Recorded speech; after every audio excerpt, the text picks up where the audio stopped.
अब देखो फिलहाल मैंने यहाँ पर F6 प्रेस करके एक रेक्टेंगल की शेप ले ली।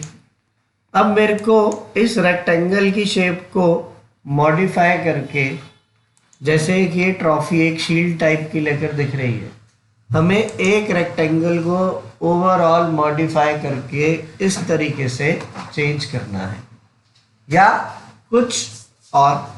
ठीक है, तो ये सब काम करने के लिए पहले मुझे यहाँ पे ऑब्जेक्ट्स मेन्यू में जाके कन्वर्ट टू कर्व्स करना होगा। आप चाहो तो यहाँ से कन्वर्ट टू कर्व्स कर लो, नहीं तो देखिए कल मैंने आपको यहाँ पर कॉर्नर्स कर्व करना बता दिया था, ऑब्जेक्ट की आउटलाइन को पतला करना मोटा करना बता दिया था। इसी के आगे ऑप्शन होता है कन्वर्ट टू कर्व्स का, आप यहाँ से भी यूज कर सकते हो। ठीक है, क्या समझे?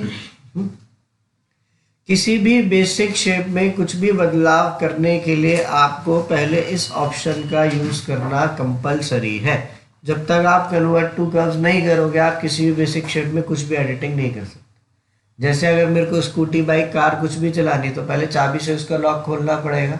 सेम उसी तरीके से यहाँ पर कुछ एडिटिंग करनी है तो पहले आपको कन्वर्ट टू कर्व्स करना हो। ओके, अब देखिए हम यहाँ पर ये शेप लेकर कैसे आए, लिख लीजिए कंट्रोल F11। कंट्रोल F11 से क्या आ जाते हैं, इंसर्ट करेक्टर।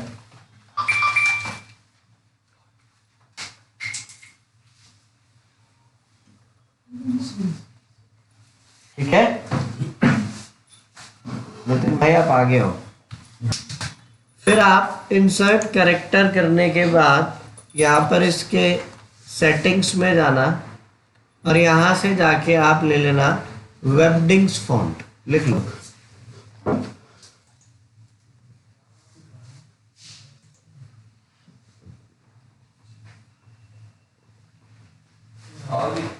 लिख लिया?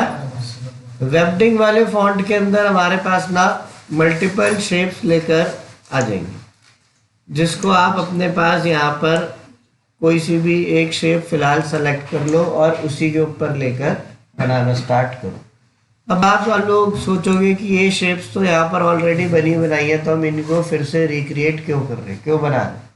ठीक है, हम यहाँ पर अभी इन्हीं शेप्स को दोबारा से इसीलिए लेकर बना रहे हैं क्योंकि फिलहाल मेरे को आप लोगों को कोरल के अंदर ट्रेसिंग करना सिखाना। कोरल के अंदर हमारे पास सबसे ज़्यादा ट्रेसिंग से रिलेटेड वर्क होता है। कोई डिज़ाइन ऑलरेडी बना हुआ आ गया, ठीक है, ऑन स्केच। जैसे फॉर एग्जांपल किसी ने आपको एक शूज़ का एक किसी भी चीज़ का एक पैटर्न कुछ भी बना के एक स्केच पे दिखा दिया। अब आपसे कहा कि आप इसको सेम ऐसे ही कोरल में लेके बना दो, तो आप उसको कोरल में ट्रेस करके बनाओ। ठीक है, ओके। अब देखिए जैसे मैंने यहाँ से अपने पास कोई सी भी अभी एक शेप ले ली, मैंने यहाँ पर एरोप्लेन की शेप ले ली, इसको थोड़ा सा बड़ा कर, हमने इसका कलर चेंज कर दिया। फिलहाल मैंने कलर यहाँ पे अभी क्यों लेकर चेंज कर लिया, बिकॉज शेप का कलर ब्लैक था और जो हम बाय डिफ़ॉल्ट अपने पास कोई शेप लेते हैं वो भी ब्लैक ही लेकर आती है, तो ब्लैक के ऊपर ब्लैक तो शो करेगा नहीं। तो अब आप अपने पास यहाँ पर एक शेप ले ली, ठीक है, मैंने पीछे वाली का कलर फिलहाल चेंज कर दिया। ये ट्रेसिंग सिखा रही है। अब मैं इसके बाद इसको सबसे पहले करता हूँ convert to curves, control Q। जैसे आप इसको कंट्रोल प्लस Q लेकर कर दोगे तो यहाँ पर जो ऑब्जेक्ट के कॉर्नर्स कर्व करने का जो ऑप्शन लेकर आ रहा है, ठीक है, वो वाला ऑप्शन गायब हो जाएगा। मतलब अगर मैंने अब देखो इसको कन्वर्ट टू कर्व्स कर दिया तो अब ये हमारे पास एडिटिंग मोड में लेके चला गया। ठीक है, अब हम इसके कॉर्नर्स वगैरह मैन्युअली कर्व लेकर नहीं कर सकते। ओके, देन देखो अब मेरे को इस रेक्टेंगल से ये पूरा का पूरा एरोप्लेन टाइप में क्रिएट करना है। तो कन्वर्ट टू कर्व्स करने के बाद अब हम क्या करते हैं, F10 प्रेस करते हैं। लिख लीजिए F10 प्रेस करने से आता है शेप टूल। ठीक है, शेप टूल से क्या होता है, लिख लो, शेप टूल से आप अपनी किसी भी शेप के अंदर कुछ भी एडिटिंग लेकर कर सकते हो। शेप टूल की शॉर्टकट की है F10 अदरवाइज आपको टूल्स के अंदर ऊपर से ये सेकंड वाला जो टूल है वो शेप टूल है, ठीक है। अब शेप टूल से देखो होगा क्या, मैंने जैसे फिलहाल इस वाले पॉइंट को एक यहाँ पे सेट कर दिया, ओके।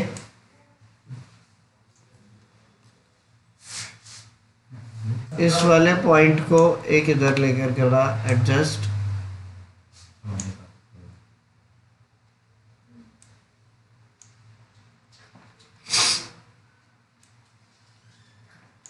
ये थर्ड पॉइंट यहाँ पर लेकर आ गया और एक ये फोर्थ वाला पॉइंट यहाँ पर। अब देखिए हमने ये 4 पॉइंट 4 अलग अलग कॉर्नर में लेकर रख दिए, बट अभी इसका ये पूरा का पूरा एरोप्लेन तो फुलफिल हुआ नहीं, बना नहीं। तो अब हम क्या करेंगे, शेप टूल से डबल क्लिक कर दें। जहाँ पर मैं डबल क्लिक करूँगा वहाँ पे पॉइंट एक्स्ट्रा ऐड हो गया। अब आप उस पॉइंट को सेलेक्ट करके अपने पास जैसे मर्जी जिस साइड पे प्लेस करना चाहो कर सकते। आपको जहाँ जहाँ पे पॉइंट्स की नीड है आप वहाँ पे डबल क्लिक करके पॉइंट ऐड कर सकते। आप चाहो तो डबल क्लिक कर लो, अदरवाइज एक सिंगल क्लिक किया है यहाँ पे। अब ऊपर यहाँ पे प्रॉपर्टी बार में ऐड नोड्स का ऑप्शन आ रहा है, आप इस पे क्लिक कर दो,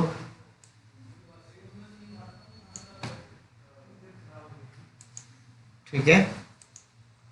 अगर आपको कोई पॉइंट ऐड करना है तो भी डबल क्लिक करो, और अगर कोई पॉइंट डिलीट करना है तो भी उस पर डबल क्लिक करो, ओके। जो बच्चे एडोब फोटोशॉप कर चुके हैं, फोटोशॉप के अंदर जैसे हम पेन टूल से बनाते थे, बीच में अगर पॉइंट ऐड करना होता तो ऐड एंकर पॉइंट टूल से पॉइंट ऐड करते थे। यहाँ पर हमारे पास क्या है, शेप टूल, ठीक है।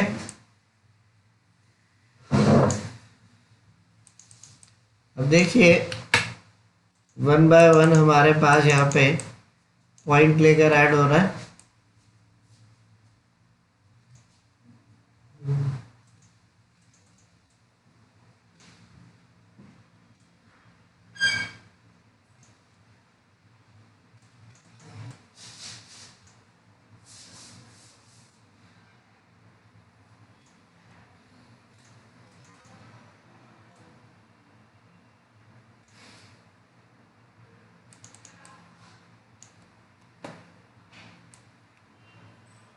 फिलहाल देखो मैंने जो भी पॉइंट लेकर यहाँ पर एडजस्ट करे हैं और प्लेस करे हैं वो स्ट्रेट जा रहे थे या डायगोनल जा रहे थे। बट अभी अगर हम इस वाली शेप को देखें, यहाँ पर पॉइंट क्या है, ऊपर से थोड़ा सा स्मूथ है, कर्व है ना।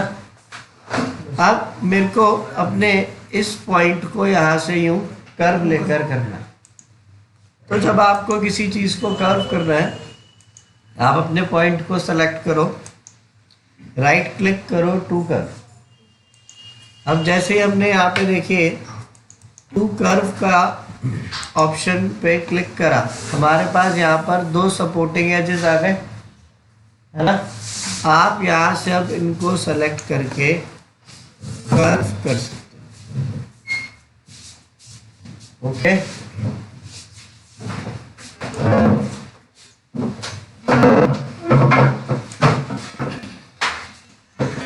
अब मैंने यहाँ पे डबल क्लिक किया, एक एक्स्ट्रा पॉइंट और ऐड कर दिया, एक इधर डबल क्लिक करा, इसको कर दिया यहाँ पे, एक यहाँ पे करा,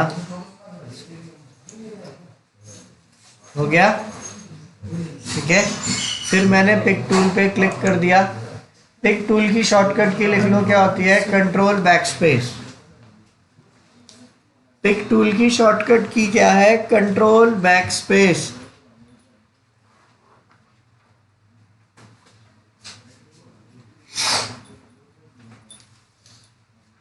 वो अभी कलर में बताता है कंट्रोल प्लस स्पेस, वो किसी कंट्रोल प्लस स्पेस, वो तो यार मैं वीडियो रिकॉर्डिंग करते करते स्पेस को रो कराता, ठीक है ना। अब देखिए ये हो गई हमारे पास ओरिजिनल शेप, ये हो गई हमारे पास जो भी हमने इस पे ट्रेस करके। ओके, आ गया समझ में? आपका जो काम है जीन्स और ट्राउजर से रिलेटेड, उसके अंदर ट्रेसिंग का बहुत इम्पोर्टेंट रोल, क्योंकि देखिए हमारे पास काफ़ी सारे ऐसे डिज़ाइन होते हैं जिसको बाय हम मैनुअली लेकर क्रिएट करें तो बहुत प्रॉब्लम आ जाती है, तो हम उसको यहाँ पे ट्रेस लेके करते हैं। या कभी कोई सामने वाला बंदा आगे कह दीजिए मुझे तो यही चीज़ चाहिए, ठीक है, हल्का सा भी 19-20 का फ़र्क नहीं चाहिए, तो फिर आपको ट्रेसिंग ही करनी पड़ेगी, उसके अलावा कोई यार हल ही नहीं। ठीक है, ये समझ में आया सबको? अभी हमने रेक्टेंगल टूल को कंट्रोल क्यू करा, कन्वर्ट टू कर्व, फिर शेप टूल लेके उससे एक प्लेन टाइप में अभी लेकर बनाया। ओके, मैंने तो यहाँ पर आपको समझाने के लिए भी प्लेन लेके बनाया। आप लोग क्या करना, शुरुआत में सबसे पहले कुछ अल्फ़ाबेट्स ट्रेस करना, ठीक है, सिंपल सिंपल से अल्फ़ाबेट ट्रेस करना। जैसे अभी आप क्या करना, टेक्स्ट टूल ले लेना, टेक्स्ट टूल की शॉर्टकट की होती है F8। अब मैंने क्लिक करा और कैपिटल लेटर में कोई सा भी एक अल्फ़ाबेट लिख लिया, जैसे मैंने अभी के लेकर लिखा, इसको बड़ा कर दिया, थोड़ा सा बोल्ड कर दिया। ओके, अब आप लोग एक रेक्टेंगल से इस शेप को लेकर बना दो। ठीक है, ये रेक्टेंगल ले लिया, सबसे पहले हमने इसको कंट्रोल क्यू करा, कन्वर्ट टू कर्व्स, मैंने इसको थोड़ा सा स्ट्रेच कर दिया,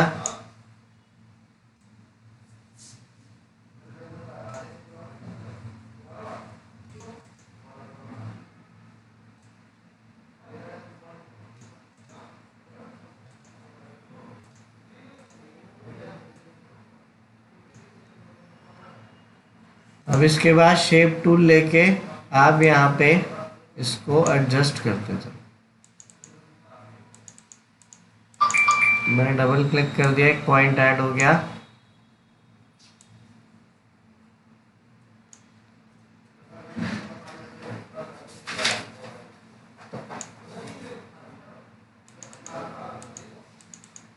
अगर आपने कंट्रोल क्यू नहीं करा होगा तो आपका शेप टूल वर्क नहीं करेगा, इस बात का ध्यान रखना।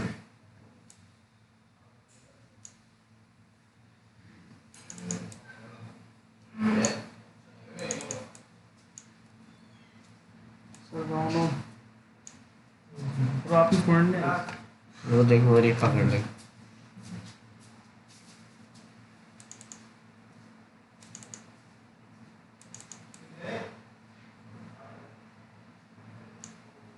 हो गया, मैंने पिक टूल ले लिया। अब देखिए हमने सिर्फ एक रेक्टेंगल को मॉडिफाई करके उससे ये के अल्फ़ाबेट क्रिएट कर दिया। ओके, रेक्टेंगल हमने है कुछ भी बना सकते हैं, कुछ भी। ओके, कल हमने रेक्टेंगल लेकर करा था, अब लेकर लिखो इलिप्स टूल, शॉर्टकट की F7।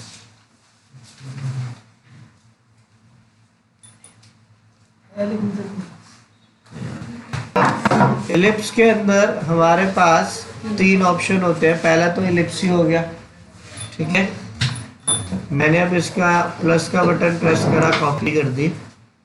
सेकंड होता है पाई,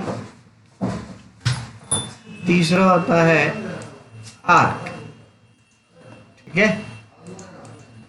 बाकी के ऑप्शंस अगर आप देखो इससे पहले वाले वो सारे रेक्टेंगल टूल की तरह सेम है, ठीक है।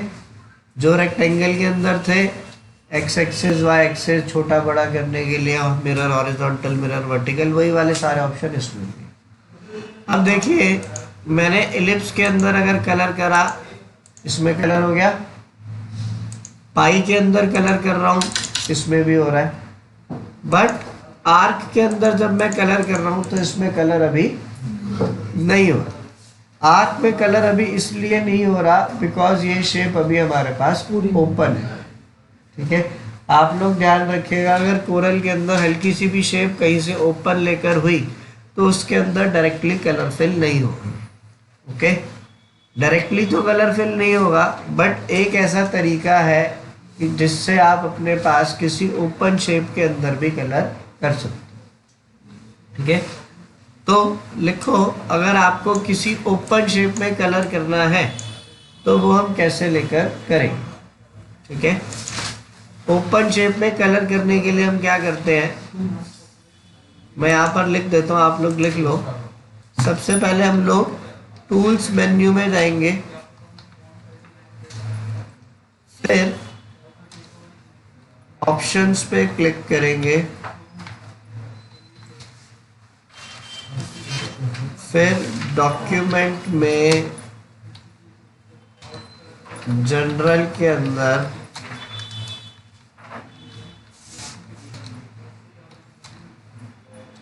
फिल ओपन कर्व्स,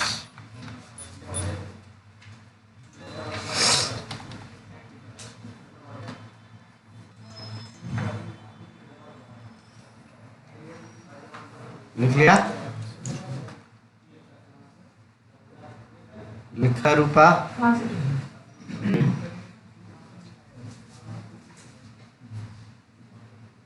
हो गया। अब ये देखो, डिलीट कर रहा हूँ मैं इसको, या चलो साइड में इधर ही करते हैं। अब मैंने इसको सेलेक्ट करा, टूल्स वाले मेन्यू में चला गया, ऑप्शंस में गया। अब ऑप्शंस में जाने के बाद ये तीन चीज़ें आ रही है, वर्क स्पेस, डॉक्यूमेंट और ग्लोबल। मैंने डॉक्यूमेंट को ओपन करा, जनरल में जाके फिल ओपन कर्व्स को ऑन कर दिया। ठीक है, और अब इसको ओके किया तो देखिए जितनी हमारे पास ओपन शेप लेके बन रखी थी उसके अंदर अब कलर लेकर फिल हो जाए। ओके, अब इसके अंदर एक ऑप्शन होता है स्टार्टिंग एंड एंडिंग एंगल्स। इससे क्या होगा, आप अपने पॉइंट्स को कैसे, कहाँ पर, कितना आगे पीछे करके एडजस्ट करना चाहते हो वो एडजस्ट कर सकते। ठीक है, जैसे इसके अंदर भी हो गया, अगर मैं पाई के अंदर भी बात करूँगा तो इसमें। ठीक है, कर लोगे ये वाला।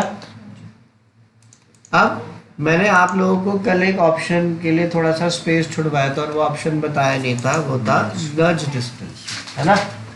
ये नहीं समझाया था कल मैंने, मैं आपको नज डिस्टेंस बता देता हूँ, लिख लो।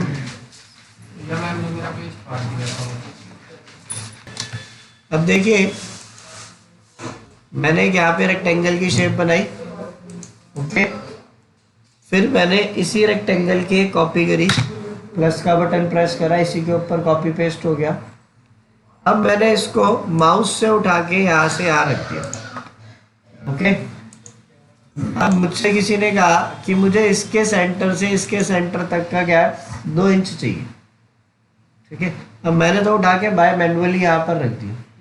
क्या मुझे मालूम है ये एग्जैक्ट 2 इंच है, 1 इंच है, कितना है?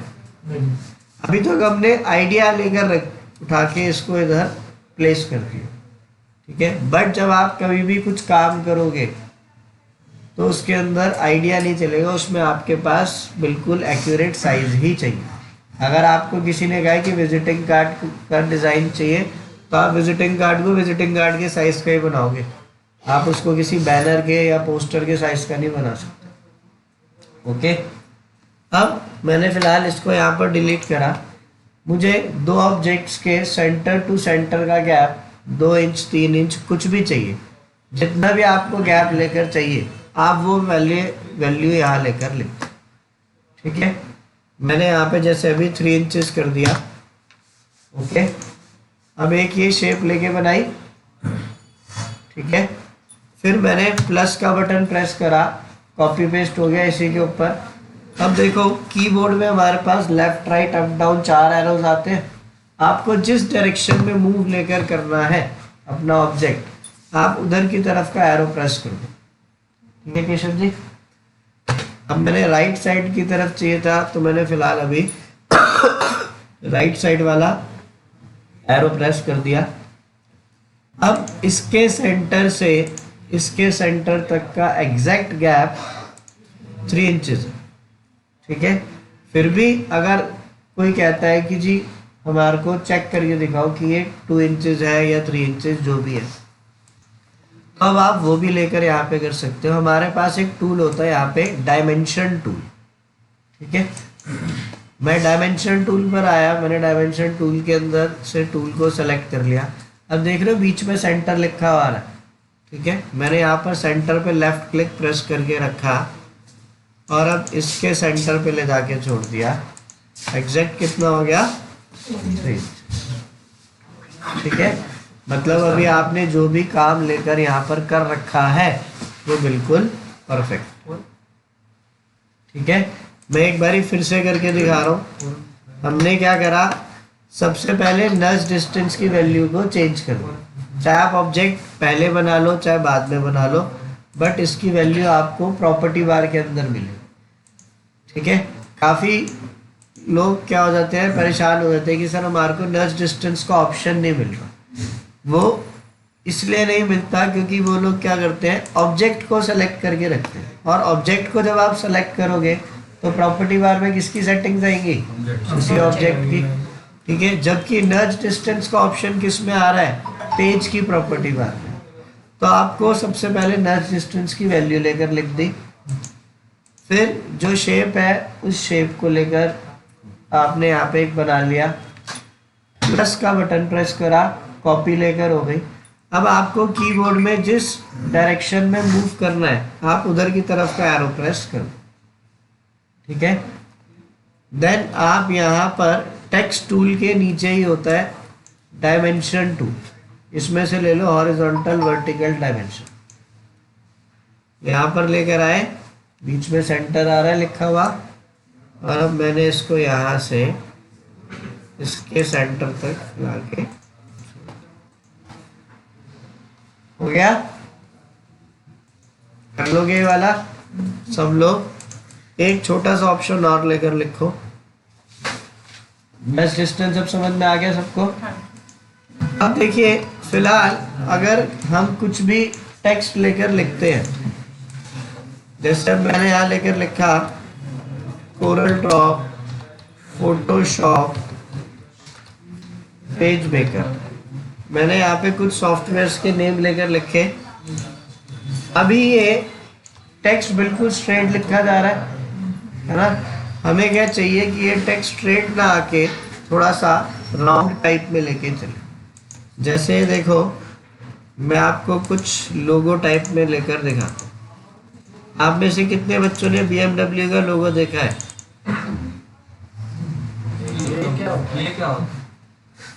ये बेटा, क्योंकि अभी हमने जो टेक्स्ट लेकर लिखा हुआ है, इस टेक्स्ट के साथ हमने कोई शेप तो सेलेक्ट करी नहीं।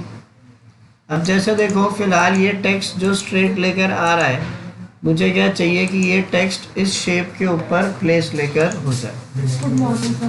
तो मैंने अपने इस टेक्स्ट को सेलेक्ट करा, शिफ्ट के साथ इस गोल वाली शेप को सेलेक्ट कर दिया। अब टेक्स्ट वाले मेन्यू में गए, फिर टेक्स्ट टू पाथ आ गया, हाईलाइट हो गया, इस पे क्लिक करा कि ऑटोमेटिकली इसके ऊपर।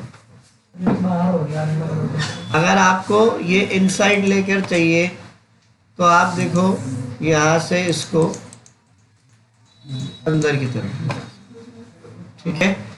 अगर आपको इसको नीचे की तरफ प्लेस करना है, आप यहाँ से इसको रोटेट कर लो ये नीचे तरफ। बट देखो, अभी जब मैं इसको रोटेट कर रहा हूँ तो ये अल्फ़ाबेट्स क्या हो गए, फ्लिप हो गए, उल्टे हो गए। तो आप यहाँ से इनको मिरर कर लेना, ठीक है। हो गया। जब आपके पास काम लेकर हो जाए, अब मेरे को सिर्फ और सिर्फ ये शेप चाहिए, आउटलाइन लेकर नहीं चाहिए, तो मैंने अपनी इस आउटलाइन को सेलेक्ट करा। यहाँ पे क्रॉस का साइन आ रहा है, इस पे राइट क्लिक कर, ठीक है। हट गया ये। सर जी, जैसे फोटोशॉप में दिखाता था लेयर और बैकग्राउंड लेयर, ऐसे इसमें नहीं दिखाया ना, इसके अंदर लेयर वेयर की कोई झंझट ही नहीं। मतलब सर जी, मेरे को टेक्स्ट सेलेक्ट करना है या शेप सेलेक्ट है, ऐसा अगर देख मैं डबल क्लिक करूँगा डायरेक्ट तो शेप सेलेक्ट हो जाएगी, ठीक है। मैं शेप को डिलीट करना चाहूँ, डिलीट भी कर सकता हूँ। टेक्स्ट को ऊपर क्लिक करूँगा तो देखिए यहाँ पर ऊपर एरियल फॉन्ट्स वगैरह हो सकते हैं। तो ये ले, अगर आपको इसके अंदर से सिर्फ और सिर्फ टेक्स्ट को सेलेक्ट करना है, डबल क्लिक करो, ये टेक्स्ट सेलेक्ट हो, ठीक है। कर लोगे आप लोग ये वाला सारा। मेरे किसी में ये क्रॉस का निशान नहीं आता तो अंडरलाइन कर लेंगे भैया। ये क्रॉस का साइन नहीं आता हाँ, तो कैसे हटाएंगे अंडरलाइन। आप फिर उसके लिए यहाँ पे क्या करना, अगर ये क्रॉस का साइन नहीं आ रहा ना, या तो आपके पास स्क्रॉल कर रखा होगा नीचे, ठीक है, यहाँ से एरो वाला साइन ऊपर ले जाओ, ठीक है, इसको हटा लो। नहीं तो फिर F12 प्रेस करना, यहाँ से आप अपने पास आउटलाइन को बंद कर दो, ठीक है। F12 से क्या होता है, आउटलाइन की सेटिंग्स लेकर आना। ओके, आज आप सबसे पहले ये वाला कंटेंट